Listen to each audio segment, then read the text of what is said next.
so many people died, a financial crisis, stealing an election, all these crazy things, which is like, at the very least, it's like he's not a good guy. And then you end on Ellen, like Hmm. him going on Ellen. And I was just like, that's really funny. And it's really like dark if you commit to the beginning. And Yeah. I was like, oh, that'd be like a really exciting project to work on. I wish somebody would make it. And then it's just like, oh, like I have to do it, huh? First I got your voicemail, then I got you. But we can meet in person or maybe on Zoom. So tell me what's your genre, tell me what do you do? I'd like to know the things that specifically make you.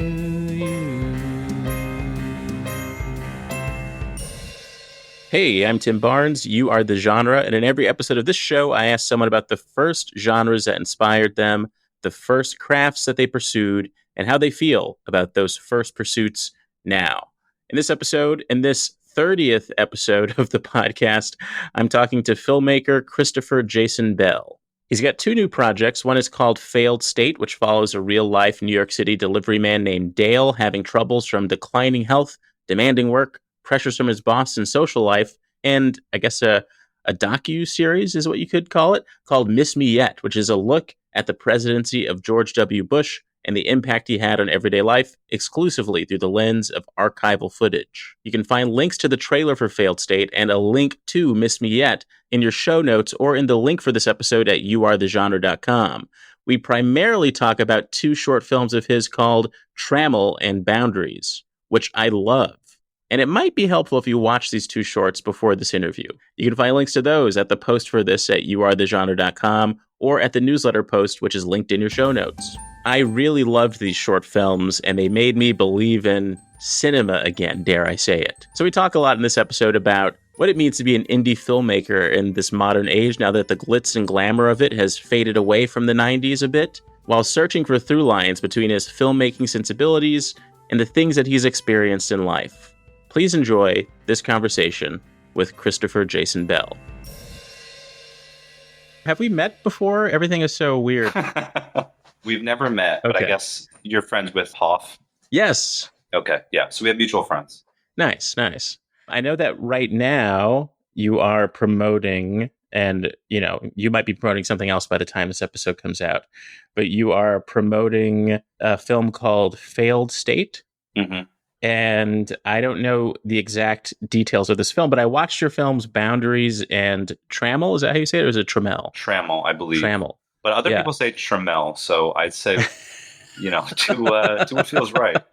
I think it's Trammel, but... Trammel. Yeah.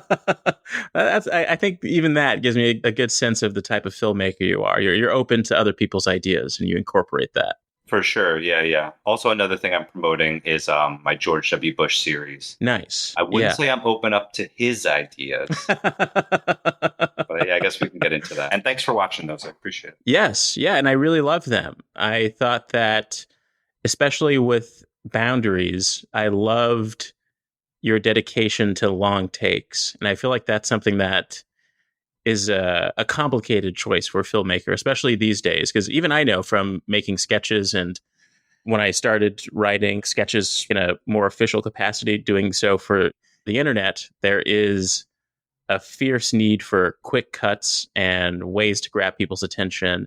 And for me personally, just this day, it was so needed for me to see something that starts off with a long take that draws me in and is well composed and interesting. And so I was wondering why you chose to do that for Boundaries. There's a lot of reasons to employ the long take, especially like the static kind of long take. Chief among them is like the distancing, where it's like you are slowing things down. It's a time medium. It's a visual medium, but it's also a time medium. So you're taking control of the audience's attention and slowing things down. And naturally, the mind wanders, and what you put on the screen will inform their thoughts. And because of this, then hopefully they'll think critically about, what you're doing, or, hopefully be open to it. That's always like an issue. The gut is to make everything faster. And you're hoping like, okay, well, if you sat down to watch this, hopefully you're open to me doing things a little differently than what you're usually shown. And yeah, I mean, since the kind of whatever TV and then kind of the 24-hour news cycle and now social media, like video social media, it is like an onslaught of images. Image itself is like so cheap. So I think it's like, it's definitely a difficult thing to employ, but I think it's nice, even if, it's kind of like a dark subject matter, but it's nice to be like, okay, let's take it easy. Come with me. Don't get too mad at me that we're doing this like long take. Yeah. And then just like surface level, I love stuff like that. Yeah, we're composing this frame and I trust it and we're going to sit with it rather than just like, oh, close up of this person talking, close up of that person saying something back. Over the shoulder, you get a little piece of their head. Yeah. No reason. We just do that. Yeah, there's a specificity to it. And it made me think, oh, there's so much you can do with just a little bit of planning and a great story. Because both Trammel and Boundaries take place in one location, essentially. And both, I feel, blur the line between fiction and reality. They both have a bit of a documentary aesthetic, even though with Boundaries, it's very static images for the most part, even though near the end, the camera starts to move, but there's a specificity to it. But what is that? What is this interest you have in blurring reality with fiction?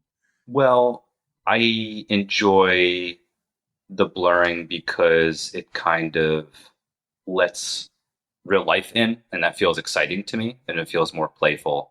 I do love super maximalist stuff where it's like, okay, this is not real. Like, it's very expressionist. Like, I really love stuff like that.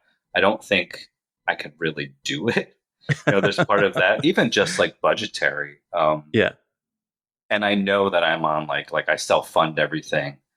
So I know I don't really have a lot to play with. So everything is conceived in that way too, where it's also just like, look, you like this, so it's not a big deal. But also like, what do you have available to you? What's the most, like, what would you want to see in this way? And, the documentary elements come in different forms where it's just like, okay, like Trammell is, Muhammad has performing experience and Dale does too, but, Dale is more of a non-traditional performer. So we're using elements of his real life and real stories, and his dialogue is better when it's coming from him rather than the page. Whereas Boundaries, they were professional actors. So it's like, how does the documentary element come to that? And it's just like, well, you're using real space outside, cars are passing, real people who put up fences are then doing the fences. There's all different ways to do it.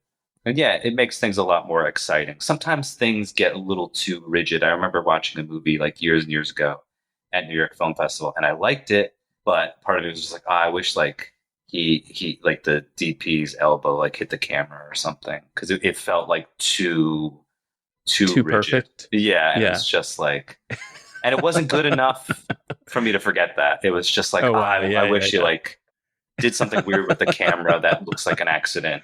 Yeah, I find a lot of value in things like that. Love when people look at the camera. Like on accident. Do you love that accidental feeling of an actor looking at the camera, or? Yeah, I mean both. It's just like you incorporate that. It doesn't always work, and you have to play with like, okay, like this is gonna piss people off. No, like some people, it's just like you made a mistake. Bad boy, like you can't have that, and now I'm like removed from your film, and it's just okay, do I want them removed? And people are going to drop off. Is that okay? Is that enough for the project, or is this something that like you got to cut around or whatever? Or you write it into the script. There's all these like different things. Watching those two reminded me of, and a lot of things have been making me get back into Harvey Pekar, reading American Splendor, thinking about real working class people, or anything that shines a lens on a sort of humorous, mundane reality. Is that something that interests you? Mm-hmm. Yeah, that's funny too, because you reminded me I should read his stuff. That's like, when you have stuff on your queue, like your mental queue, and it's just like 10 years pass, and you're like, oh, God. Yeah. but it's life affirming reading and watching stuff like that. And so I got a lot out of watching your work because I've been in such a weird state about all of the entertainment industry stuff, trying to make my career work into whatever comedy is these days. And it was like I just needed, this is exactly what I needed, something that is slow and reminds me that everyone lives life like this, even though, you know, we're always distracted by like reality shows and all these like really quick flashing things on our phones.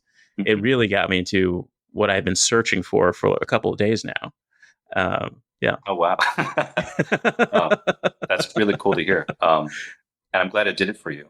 Yeah, I mean, I don't really like, I have a good job and it's a union job and I've been at it for like 10 years. So like I do have money to spend, but it's also like I don't really come from money. And I don't live in New York now, but when I lived in New York, I believe comedy is the same, where it's just like, oh, such and such person I met, we don't have the same lives. Like they don't have to work, you know, and Yeah. or their job is pretend.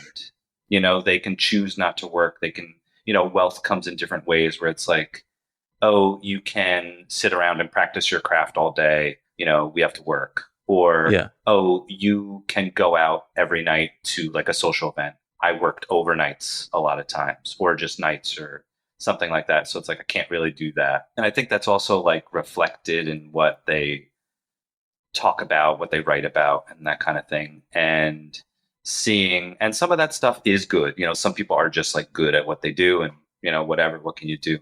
But that's not really what I wanted to put out in the world either. So it's like I don't see a lot of, more now, but you know, you didn't really see a lot of like working class stuff, and like broadly speaking working class, not just like, oh yeah, like we had like Roseanne on TV like in the 90s. That was like working class. And yeah, it's not something I saw, like, which was weird in like the indie scene. So it's something that I thought was important, and I just like really stuck with it, and will continue to. Stick with. Yes. To dot dot dot dot dot dot dot. So both Dale and Muhammad, you've worked with them multiple times, correct? Yeah. So Dale is in Failed State. That is a feature we built for him and around him. Muhammad's in Failed State, and he's in, oh my God, he's in so many. But we met on my first feature, and he helped cast that, and he was really important for that. But yeah, I mean, you have these relationships and you establish them, and it's like the stories just keep on popping up, and you can work with the same people over and over.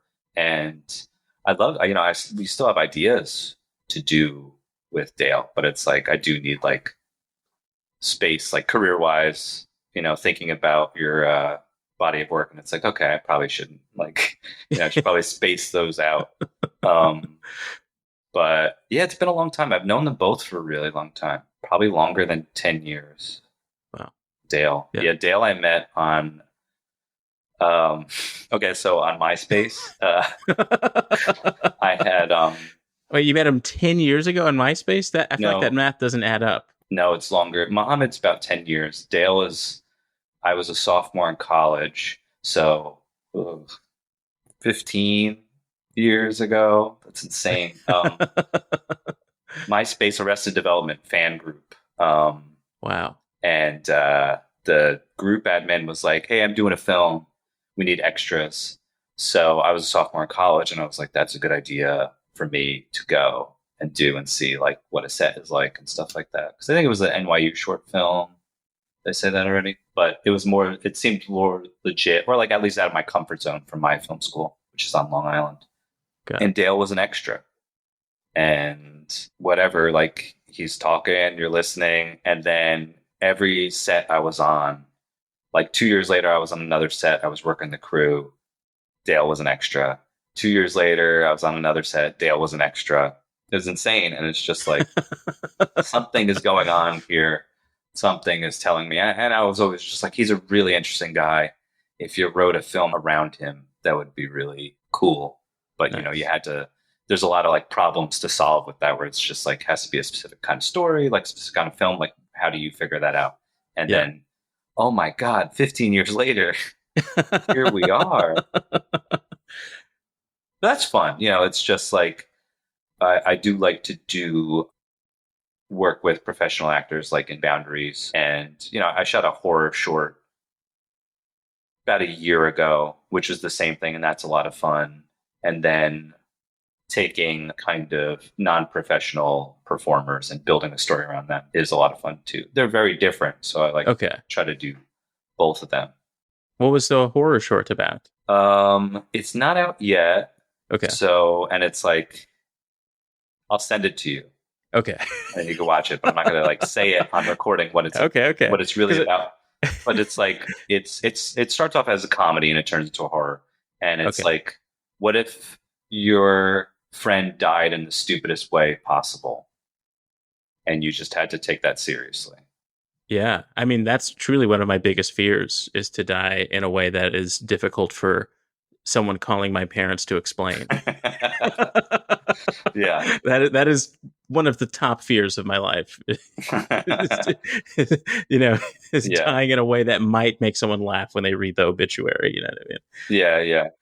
Okay, I'm interested because this show is about your genre, and I thought that I had some concept of your thing, the sort of blending reality with fiction, giving someone like Dale free reign to talk in a natural way, even though there is some structure around it, almost a sort of serious Curb Your Enthusiasm type thing. Mm-hmm. But knowing that you've made this genre horror short is also fascinating. But I could talk to you forever in a more serious journalistic interview style, but this show has a premise, and so I want to dive into that, and hopefully all those questions emerge naturally throughout that. So I'm interested in knowing, what was the first genre that caught your attention when you were a kid? Oh wow. I'll say this, like probably not the first, but it's like when I got a camera, this is what I wanted to do. And I got a camera in junior high. So a big genre for me at that point was sketch comedy. Oh wow, okay. Yeah. So, and Kids in the Hall was huge. That was what, I wanted to replicate, like the weird humor. So that's what we did. And I found that to be that was a ton of fun. And it was just like so terrible. What we did. And like it's funny, like I didn't even know how to edit. And it was like at a point where it's like, it was hard. Like, I don't know if you could edit on your computer Oh yeah. at that Yeah, what point. kind of computer did you have at the time? Was iMovie even a thing? No, Uh, it wasn't. was it Movie Maker, Windows Movie Maker? No, it was like, it was a PC. I had a PC and I remember like emulation, emulators Yeah. were really starting to pop off, like Super Nintendo emulators. And like, I remember being excited because I had gotten a new computer that year and like Super Nintendo games played okay. That was it, So like, if that's what we're talking about, there's like no chance I would be editing like anything. Yeah. Like, Yeah. it would be impossible. I didn't like. I think I got like a PowerShot digital camera in my senior year of high school, and I went out of my way to download a program to join two clips together, Wow. like two video files together, and like Yeah. that was as close as I got before college. um, so yeah, I would say like sketch comedy was big. It's like the first thing I wanted to do was like a parody video of like a nature documentary Wow.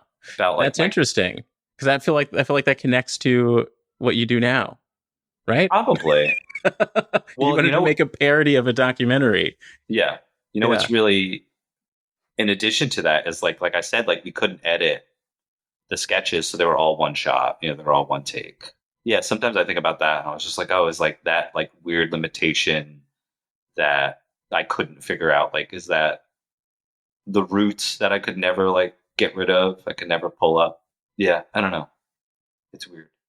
What was it about sketch that caught your attention? Was it just something that you and your friend group were drawn into? Like someone came up and said, like, you got to see this this show that I started watching.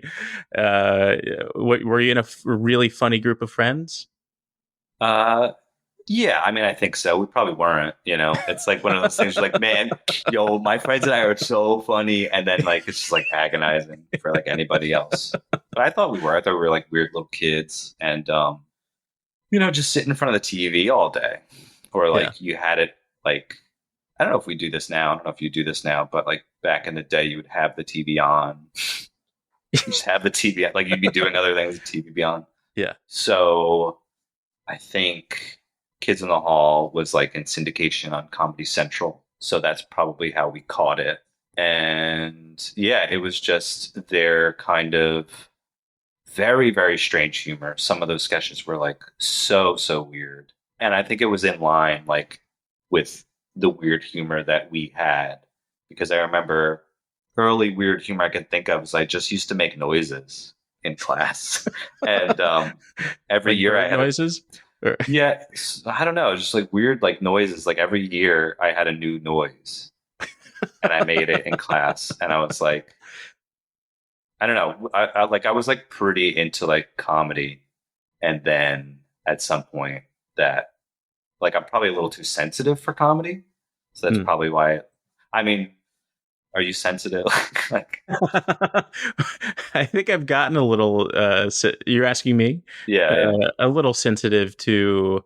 I don't know if it's age or not, but it's like, what is there to laugh about, really? That's kind yeah. of, That's true. that's kind of taken over a bit, Yeah, and also a bit of a feeling of like, do I really want to make these people laugh? I have that sometimes where it's like, Mhm. if you're like, as you become more of if you go up into being more of a mainstream comic, and let's say you're, doing shows in Manhattan for tourists, and there is this little feeling that sneaks in, like, these people, these are the, yeah, these are the people.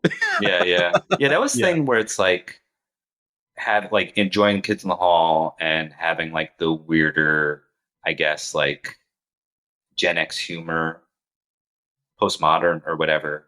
And then just like me doing that, and just like some people would laugh and some people wouldn't. And I'd be like hurt that some people wouldn't laugh or they would get mad or something.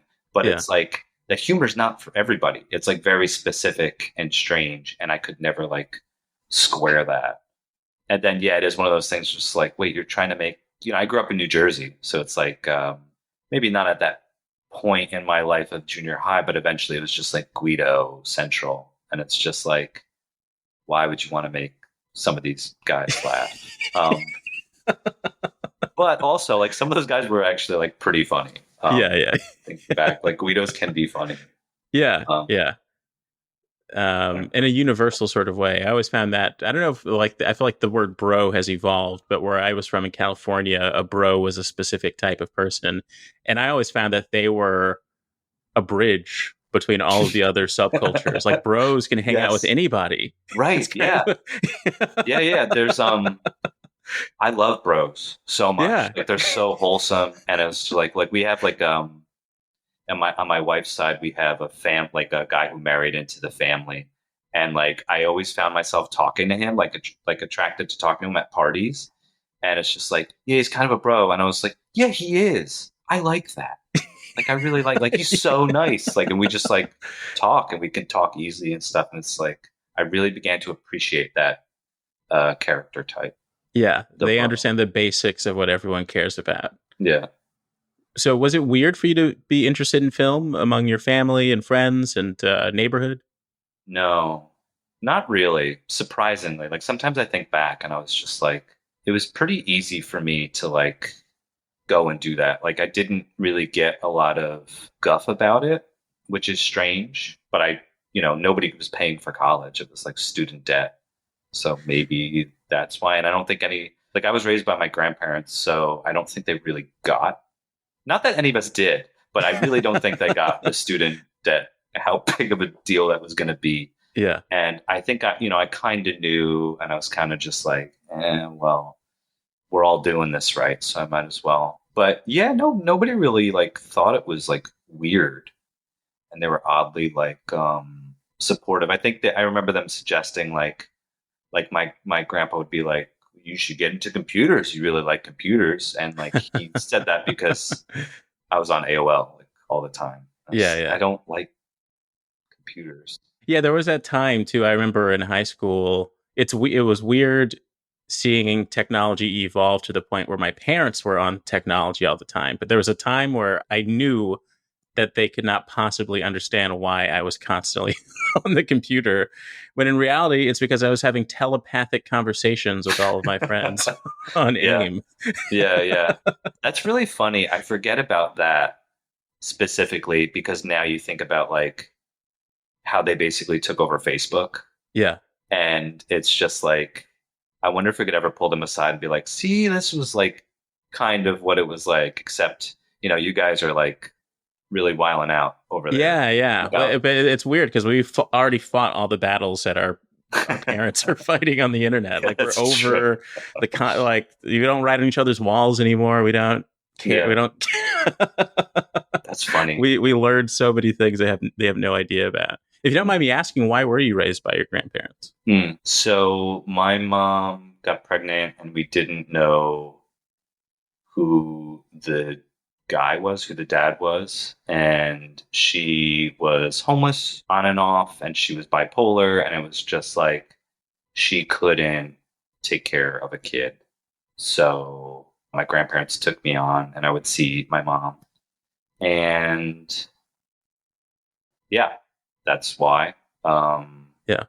And I have since discovered the other side of my families, and that's been really very strange, as you might imagine. Yeah. But a positive experience, which is also strange but good. Like it kind of worked out. Is it ultimately healing? Are there? Yeah, I'm sure you'll be processing this in your art. Mhm. But what are the broad stroke lessons of it? What are the broad strokes? Well, it's funny because anytime I bring it up, like I find people who have similar experiences, which is really strange. Like you wouldn't think that. And like someone doesn't know who their dad is or someone doesn't know who their parents is. And it's like not even like, oh, it's because I'm adopted. Like there's all these weird like little family things. So like my whole thing was like it's like a really scary thing to do. Like when you figure out what to do and then like you do it. But I'm glad I did because it's easy to be like when you're younger, it's like, oh, this is too weird or whatever. Or like, you don't want to like if you really know nothing, you're like, I don't want to potentially ruin someone's life by being like, hey, and then it's just like, well, you are here. So like, maybe they should know, like, I didn't ask to be alive, but yeah, I'm glad I like did it because for a while I was like, I'm not going to do it. I'm fine, whatever. And then, you get older, you start thinking about stuff. And like you said, like, oh, if you're doing any kind of art, it's like informing your work somehow. And like I looked at like an old short I kept kind of like writing and rewriting that became like my senior thesis or whatever. And it's like, oh yeah, you care. Like, what are you talking about? Like, this is like obvious. Like, and I'll tell you, it's about like a girl going into the city and then this guy shows up and like she's going to the city for her birthday, but it's like there's not a lot of dialogue. Like an older man shows up and he like looks at her and she just gets on the bus. They don't talk and he stops her and he like gives her a gift and he's like, happy birthday, and he runs away. And it's basically like, oh, like she didn't know who her dad was. And this guy, like through context, you're like, how would he know? Like he's the right age. How would he know it's her birthday? It's because he knows her somehow. How does he know her? Like it's her dad. So I wrote that and it's just like, what do you mean you don't like care? It's like you clearly care. Yeah. So I'm glad I did that. And like when I tell people that stuff, like we have like a family friend who's, 20 years older than me and she didn't know. And she was like even on the fence of doing it. And it's just like, man, you're even older than me. Like you have to do this. Like, yeah. If you feel anything where it's like, this would be important to you, you have to do it because it doesn't go on forever. Like you can lose the people you're trying to get in touch with. So like, yeah, like there's some parts of that family that are gone by like 5-ish years, which, part of it is like, oh, if you got your together, you would have met them and that would have been interesting. But yeah, I would say like learning experiences, like if you have this thing, like identify it and then do it and try not to wait around for it. Don't scroll away. You Are the Genre. We'll be right back after the break. You Are the Genre is an independently produced podcast, which means I do this for the love of great conversation and the enjoyment of bringing those conversations to you. If you'd like to support it any way, you can do it in a few ways. You can leave a nice rating or review wherever you're listening to it. It does so much for the show. It helps us find new listeners. And you can also subscribe to the newsletter. There's a link to it in the show notes or at youarethegenre.com. You can go for a free subscription to the newsletter, which gives you updates on episodes and other things I do, like daily 5 jokes. Or you can upgrade to a paid subscription, which gives you early access to episodes and so much more. I typically use this break in the middle of the show to talk about something that I've just been enjoying, so I can put it on wax, so I can put my daily experiences into something concrete. And something I've been enjoying right now is I've been rewatching Batman Beyond. I haven't really rewatched it in a while, and it's kind of become this mythical cartoon in my head. I remember staying up late with my dad to watch the premiere of this new version of Batman, and it really holds up. It's really fun. I don't know why they haven't tried to do a live action version of it, but it stands out to me that, you know, the Batman, the animated series, takes place in this quasi-present, quasi-past, quasi-future. Everything kind of seems old school. Everything kind of looks like, you know, the 30 Rock building, but they still have computers. So it's interesting to see how they upgraded that into this future world of Batman Beyond. It still seems futuristic, but it still has a lot of elements of the old. I don't know how they did it. It's the magic of animation. And something fun coming up. I'm hosting something at the Queens Public Library on August 14th called The Banned Book Comedy Show. It's happening at 6 p.m., and it is a mixture of late night stand-up and music in celebration of the First Amendment, intellectual freedom, and the right and pleasure to read. It's totally free, and this interactive show will simultaneously hit your funny bone and stimulate your mind. There will be feature performances from comedians Millie Tamarez, Mia Jackson, and renowned drummer Amari Acosta, aka King Clave. So if you like books, if you like libraries, if you like comedy, and if you like music, and you live in New York, perhaps even Queens, New York, I don't see why you wouldn't go to this, August 14th at 6 p.m. at the Queens Public Library. So watch Batman Beyond, maybe go to this comedy show in Queens, and subscribe to my newsletter. If you want to do that, get all of the information you need at youarethegenre.com. Now, back to the episode. Where were we? Would you say that you had a sort of searching feeling for most of your life? That's a good question. Searching feeling. I mean, I'm still searching now. Like, if I have to identify that, it's like, well, I guess I'm still doing that. Yeah. So, yeah, I guess so. I mean, there's a thing, too. It's just like when I make art, it takes a long time and it takes a lot out of you. And it's really nice.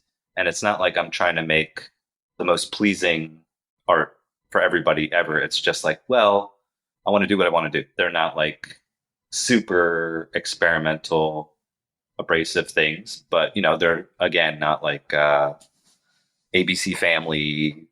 I don't know. You know, it's like not that. But yeah. But there is a sense of deeper search in your work, I feel like, because with Boundaries, it's so fascinating to what's the name for the type of facility again that they're like a detention facility, to have that scenario, someone constructing a facility like that, but to ask the questions, why is he doing this? Well, you know, what's happening in his personal life? Mm-hmm. What is he going to do with the money? And it feels like the ultimate answer is like, this is what capitalism does. Like you're searching for like the bigger answer. And it feels like there could be some connective tissue between that and your childhood. And perhaps even, I don't know, like does that scenario as a child make the world a bit of an absurdity and oddity? Is that possibly what got you into sketch comedy? Like this thing that kind of breaks the wall open and says... Yeah, probably. I mean, yeah, I've always thought the world is absurd. And then it's just like, yeah, I mean, you learn what capitalism is, and then you learn about all the, or like you start to identify all of the contradictions that you're living under and things people talk about that like don't make any sense or whatever. I've always had that kind of feeling of being like, guys, this is absurd. You know that, right? This is absurd. Like you see this. Yeah. Yeah. So yeah, that's probably true, where it's just like I had a pretty normal life in a sense that like I technically had two parents. They were just also my grandparents. Yeah. I'm imagining Hey Arnold the more that you talk about your Yeah, Hey Arnold was childhood. cool. Yeah, that was cool to see. Um, but yeah, it was always like everything's normal, but I know it's not. But it's like kind of you're a kid, so you're a kid, and then you're a teenager, so it's like all that stuff. There's puberty and love and loss and puberty. So there's a lot to distract you, but like something always feels a little like off that nobody's acknowledging. But how do you acknowledge it? What do you do? That kind of thing. Yeah, it probably affected my brain. I would say my perspective on things. Got it. But that's tough too, because it's like making art about this kind of stuff. You do recognize that like it is only just art. People are still homeless. People are still hungry, like not a lot of food. People are dying.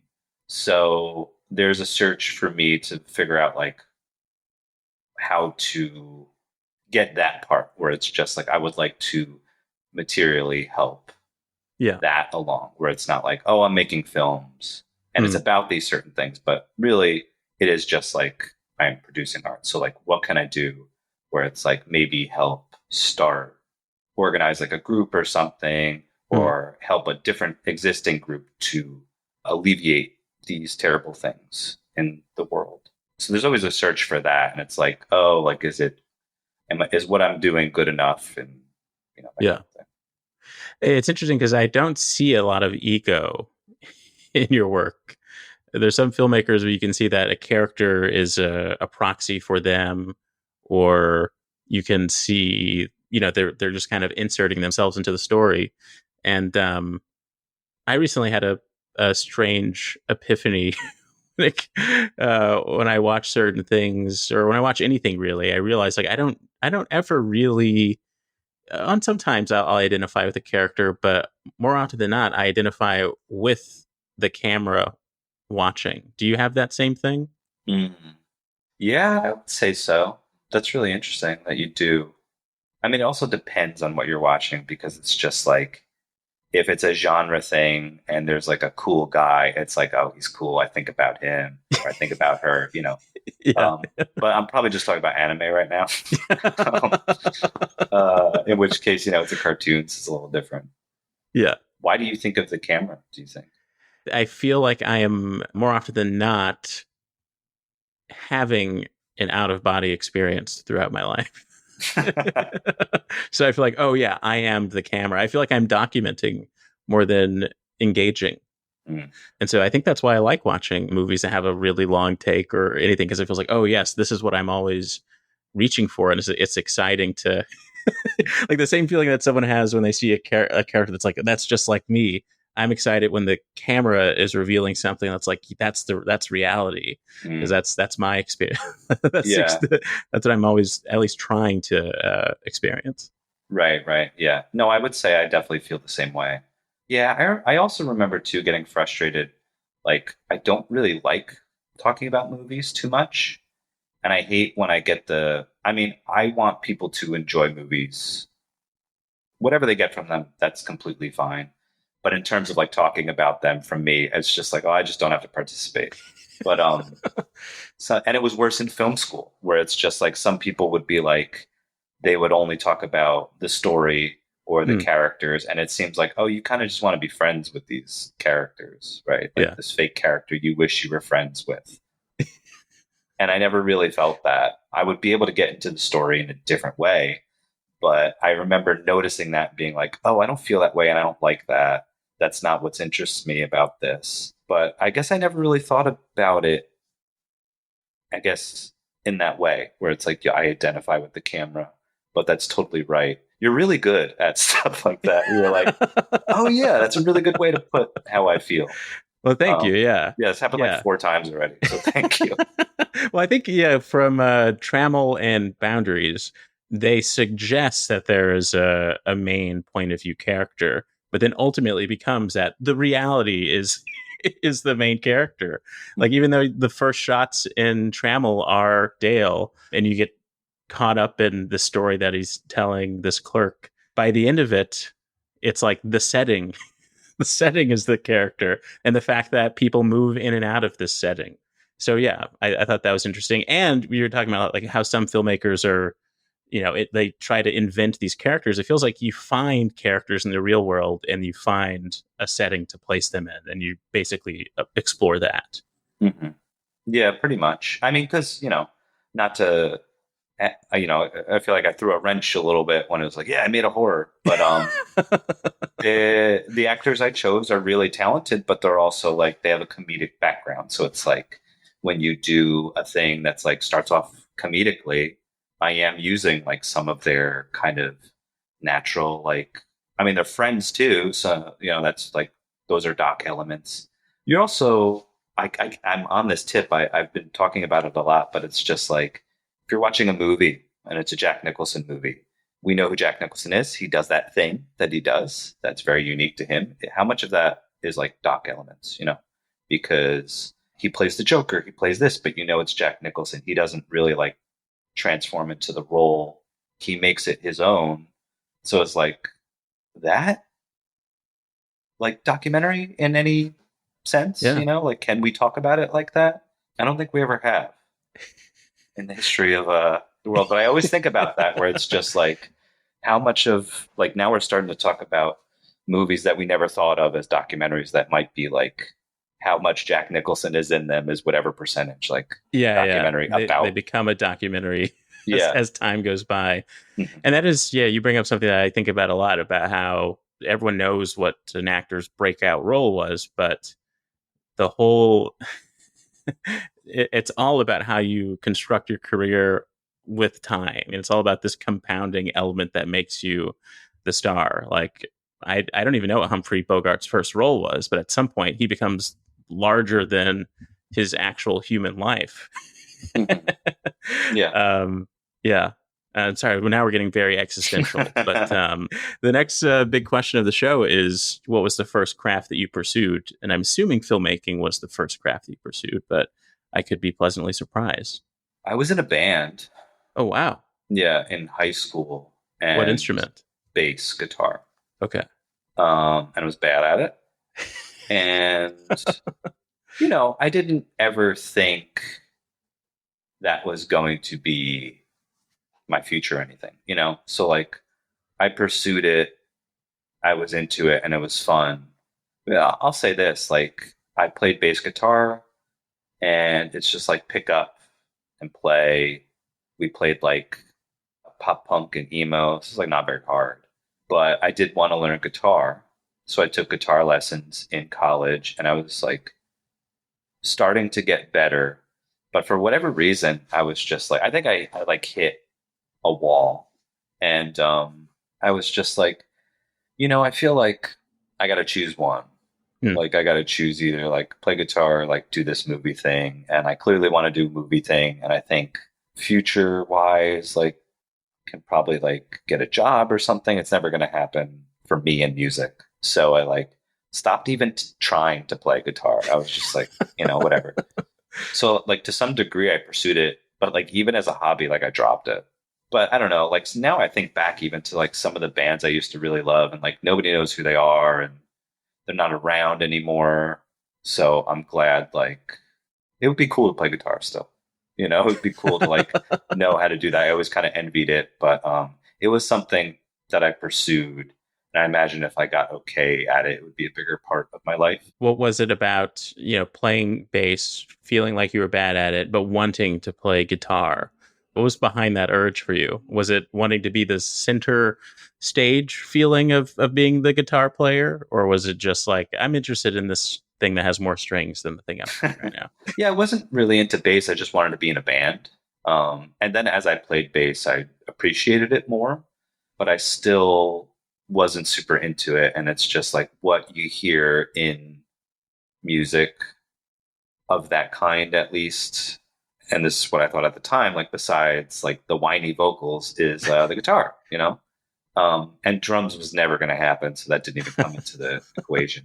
But I was always just like, you could eliminate bass and just like guitar and drums. You can like do like a punk thing. So, I always thought it was cool. I loved like the chunky, kind of distorted power chords. I wanted to do that. I also appreciated like someone would pick up an acoustic guitar and just like play, like do whatever. That was always like a little fun to me. So I always thought that would be a good thing to have, to just be able to like pick up guitar and like play whatever and kind of know what you were doing. And honestly, same with piano, but I never bothered attempting that. But I was always just like, oh, it's like might have been like a party trick. Less Yeah, yeah. about less about being like the center of attention, but just being able to provide something like that. And it being like, it was like pretty fun in a way to play any instrument, but I also like didn't really have a lot of patience for it. Um, I remember just wanting to be over a hump. Yeah, yeah. It's like, oh, it's so annoying. Like I would play to a song and be like, probably should have played the whole thing, but I'd be like, I get it. And then like some of them were too hard, and I'm like, I'll never get this kind of thing. But it seems like you took your time with filmmaking, like you felt like you were doing that properly.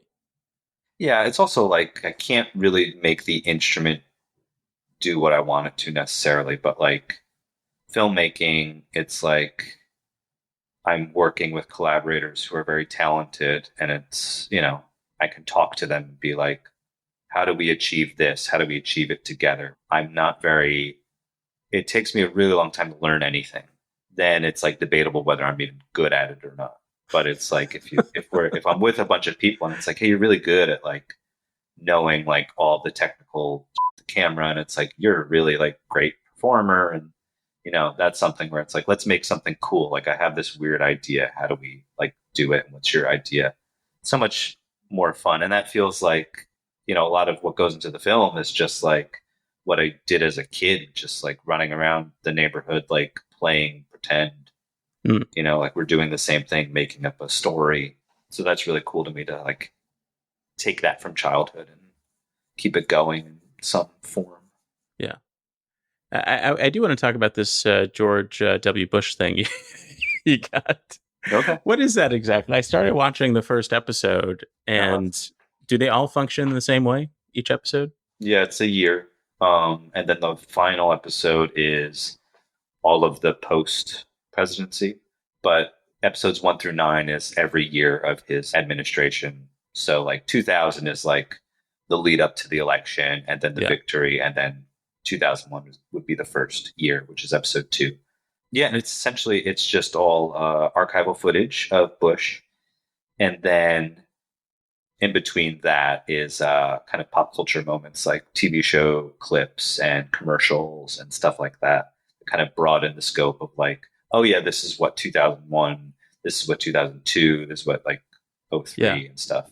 It feels like an important document that you've created, because I think people forget the various roles that media plays leading up to an election, and it really captures something. It captures, in one sense, the propaganda of it all. It captures the machinations of the people behind the scenes for both parties leading up to the election. And this is you looking back at that time. What is the impetus for that? Is there something personal in there for you? It was mostly like a stupid pitch idea that I couldn't get out of my head, which is just like, okay, now you have to make it. Where it's like, I thought of like, oh, what if there's a movie where it's like it shows the George Bush presidency, and it's like Iraq War, like, the invasion of Iraq and Afghanistan, like so many people died, a financial crisis, stealing an election, all these crazy things, which is like, at the very least, it's like he's not a good guy. And then you end on Ellen, like him going on Ellen. And I was just like, that's really funny. And it's really like dark if you commit to the beginning. And I was like, oh, that'd be like a really exciting project to work on. I wish somebody would make it. And then it's just like, oh, like I have to do it, huh? And so then you start going through all this stuff. And do you yourself find a narrative, an unexpected narrative? No, it like remained kind of the same. It's funny because there's that question I get a lot. And then there's another question where it's like, oh, do I like him now? And it's just like, no, like, I could talk about the way he acts and how that is likable, but it's just like, I don't come away being like, oh, he did a thing that I like, or he operated in a way that I like. I can't Mm. say that. And then the story is essentially like, I think it goes to with general culture's short term memory. Yeah. It's not my fault. It's not your fault. It's not the people's fault. But like part of that is like the media apparatus kind of like a lot of contextless stuff, a lot of like news, like, oh, you get pure news, but a lot of stuff is in a vacuum without context. Yeah. And then it's like the rapid ways things move is that like, we thought Bush was stupid and he did all these like him and his administration did crazy damaging things that like I don't know, literally any side would probably be against. Like a hardcore libertarian probably doesn't want the NSA to exist, Yeah. But a lot of that stuff gets wiped away because you see now on the media, you have both Trump as a specter, Mm. before he even gets into office, and then Bush being very affable and goofy with like Michelle Obama sharing candy and stuff. So Yeah. those become the lingering images that like also then gets replicated and you don't go back and like see or really deal with all of this stuff that Yeah. he did over those 8 years. I think that if there is any personal connection you have to it, because you were talking about this time, I don't know if you still do this. I don't know if you still have some sort of television that you don't have to, select every single thing that you watch. But you mentioned that you would always have the TV on, and I would always have the TV on. And there was something, it was like another entity in the room, the television. It was alive. And so you probably had all of these things washing over you at the time. And I imagine that it was like time travel. It literally is time travel, but you must have had personal connections to some of these moments that you didn't immediately realize. I also love just thinking about the work of yours that I've seen. The fact that you're making this George W. Bush retrospective television show, and you talked about how you love when characters look at the camera, and with Trammell and Boundaries, there's a moment at the end of Boundaries where the camera pushes back through a gate, and in front of the gate is a window. So there are these multiple facades, and then you realize that it's a camera doing this. With Trammell, you have Dale talking to Muhammad, and then there's this interesting switch where it goes from the outside of being in the store, and then the camera switches, and you're inside. You're behind the counter, and you see the facade of Dale there, and there's this added reality to it. I just love seeing the way that you explore that. Sometimes I talk and I try to make it reach a nice plateau, like a plane landing. I don't know if I'm doing that right now, but the last big question of the show is, what is your relationship with the first craft that you pursued? I think you kind of tackled this a bit. Your relationship with the pursuit of being a bass player in a band. But when you think back on that time for yourself as a successful filmmaker, how do you feel about it? It was fun. Because I think one of the key things is just like I didn't have the patience for it. And now here I am making films with long takes and being like, well, I hope the audience has patience for this. So there's a lesson where it's like, I wish I stuck with it, because now we're talking about like, what was I doing instead? And I was like, I was just on the computer, like I was on AOL. So it's like that weird social media grab, where it's like, don't look at your phone, don't do it. Oh, don't, oh. And then you do it. And it's just like, stop looking at social media. Stop, leave your phone alone. And it's like, I already, like I had that because I clearly like could have been getting better at like an instrument, which I'm then going to play live. And like, I surely did mess up live. And it was, Yeah. I mean, you're playing bass again, you're playing punk bass. It's not the biggest deal, but yeah. I wish I had the patience, but it was fun. And, I did enjoy like being in a group with your friends, and there was like always like drama, but it was fun to kind of like write really terrible lyrics and then kind of, What were your songs about? love. Love. No, like I said, like it's like pop punk emo, so it's just Yeah. why doesn't she love me? it's never going to snow again.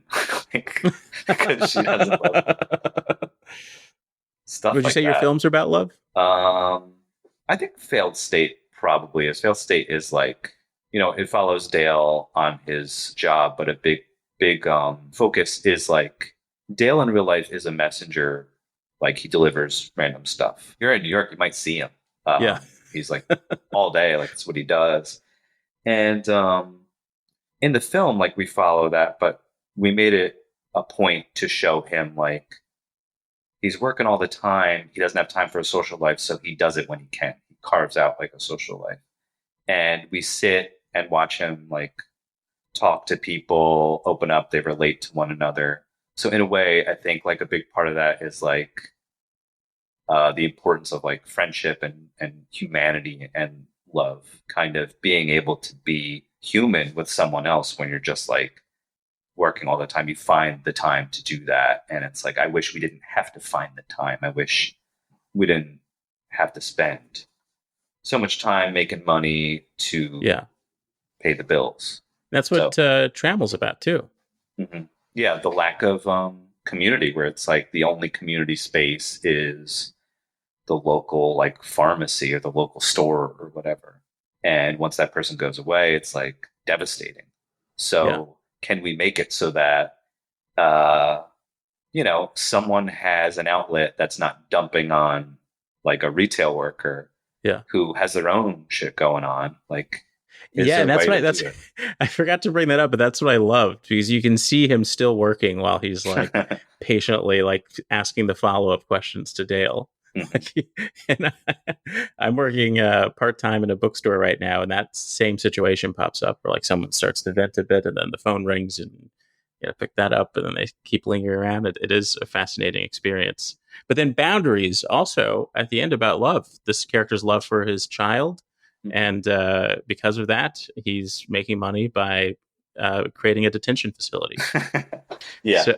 That's one of those things too, where it's just like, well, why would this person do it? And it's just like, because he needs to make money to live. And, you could argue like, okay, he's talking about getting his kid like Splatoon and stuff. Like maybe the kid doesn't need that if it means, but they're always going to be able to slot someone in because of the precarious nature everyone lives under, where it's like, this is the way things are designed. So you have to interrogate that part of it first. And when he said the thing, wouldn't you rather it's me doing this? He said something like that. Yeah, because they would slot somebody else in. So it's like, well, I might as well make the money, and I'm not such a bad guy, right? Like, you don't want a real asshole doing this. It's got to be me. Yeah. So, yeah.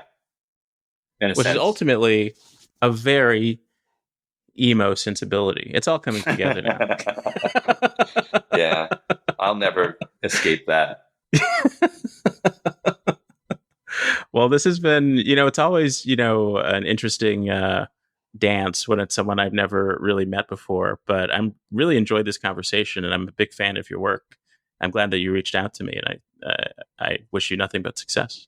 Oh, thank you. And you as well. I enjoy hearing you talk lovingly about my films. Because, when you're doing stuff, you never hear anything. Like maybe you hear the rejections, So it is important. So anyone listening, takeaway, tell people that you like their stuff. I like you post that picture with E.T. Always makes me smile. Thank you. And I guess, spread the love even, and liking this podcast and leaving a nice review. Yes. Yeah, I'm going to do that right now, actually. Nice. Yeah. Okay. A lot of people don't. That does help people. Your favorite podcast, leave reviews. That actually does help with the algo. Takes 5 minutes. Do it, Yeah. All right. Time to, I'm bad at exiting conversations in real life, and it's even worse on the internet. Big thanks to Christopher Jason Bell for joining me on the show. For more information about him, try Google searching Christopher Jason Bell. Freddie Nunez created and sings the You Are the Genre theme song, and Adam Smith produced it. And don't forget, for early access to episodes, you can upgrade to a paid subscription to the newsletter. This is Tim Barnes signing off with your weekly reminder that you are the genre. First I got your voicemail, then I got you. We can meet in person or maybe on Zoom. So tell me what's your genre, tell me what do you do? I'd like to know the things that specifically make